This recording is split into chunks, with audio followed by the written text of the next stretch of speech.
The historical facts. You need to know that there are some historical facts surrounding Solfa notation. Fact 1. Sound and music have been with us from the beginning, and as creatures that we are, the development of written music was only but a matter of time before it started to take shape. Our Western tradition of written music has only been around for just about 1000 years, but it was not until around 500 AD that we see the first glimmer of written Western music.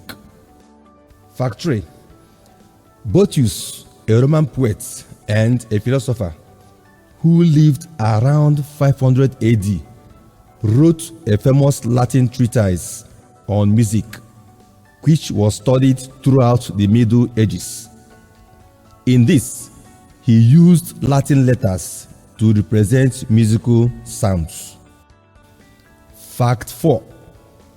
Catholic monks took time to study Boethius' treatise on music and improved upon his ideas for their own system.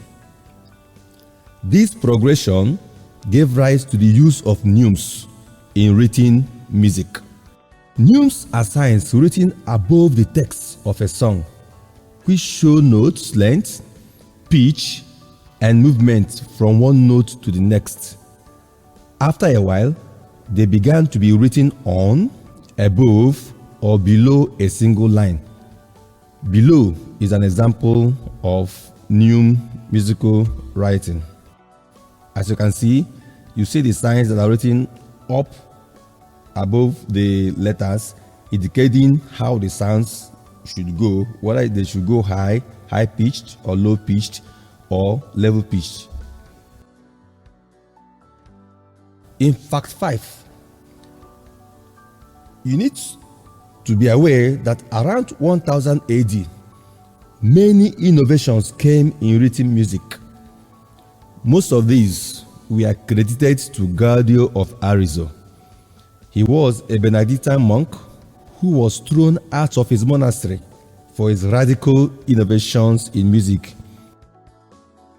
His being thrown out of the monastery became a blessing as his musical ideas spread more widely. Nevertheless, his monastery wanted him back after he had an audience with the Pope, who recognized his musical skills. Now, fact 6. Up until this time, most music was monophonic, which means it had only one part, usually vocal, and mainly came from the church. A good example of the monophonic music is the plain chant, which is still used in the Catholic Church till today. Let's look at below to see example of a plain chant song. Gloria in excelsis Deo,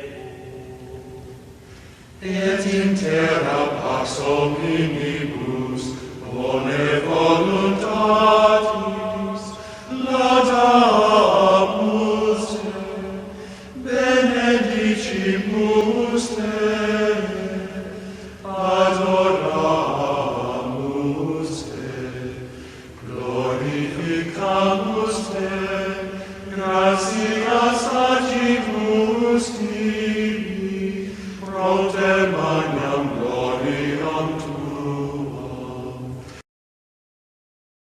Fact 7.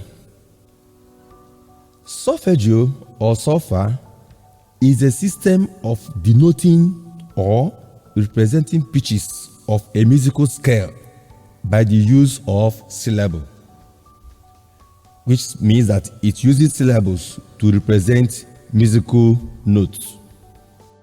Fact 8. It was developed by Sarah Ann Glover. She was a Norwegian with her Norwich solfa ladder. Her works was later refined and developed by an Englishman called John Cohen. Fact 9. Solfa was developed using the first stanza of a Latin hymn to Saint John the Baptist, Hymnus in Ioannem. This music was a perfect mnemonic.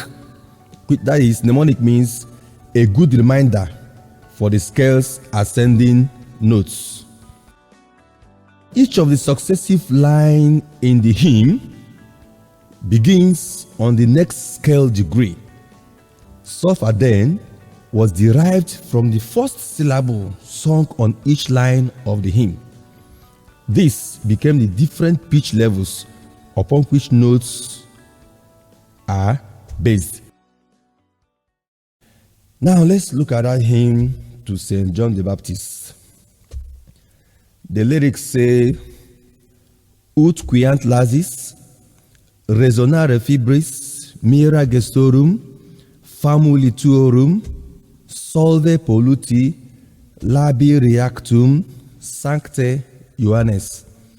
Their English interpretation is, do let our voices resonate more purely, miracles telling, far greater than many, so let our tongues be lavish in your praises, Saint John the Baptist.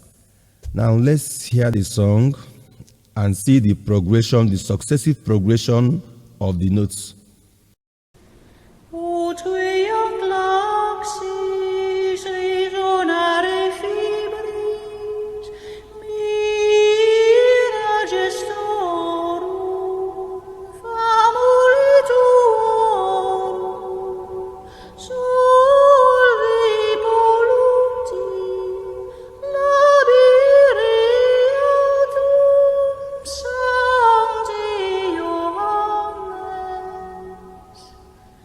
Now, fact 10. Around 1600, Giovanni Battista Doni refined the scale by changing the ut, the starting letter ut, to do. And the reason is that do has an open vowel, unlike ut that doesn't have open vowel. So Giovanni Battista added a seventh note, C, from this SI initials in that hymn to St. John the Baptist, Sancte Ioannes. But the Z was later changed to T by Sarah Ann Glover. Do now is chosen to be the tonic of whatever scale that is being sung. Hence, we can also refer to Solfa notation as Tonic Solfa, because Do is the keynote of any major scale. That's why oftentimes we refer to Do as a movable Do. Looking at the scale, we see how the whole thing goes. We have our notes following from the first syllable of each line of the hymn. But take note of that Sancte Ioannes, which was later changed into T by Ann Glover. Like we said earlier, music has developed over the time. It has kept on updating, just like every other thing in the world does. So you see our scale going up and down in a ladder way. We can climb up, we can climb down, and our music is made.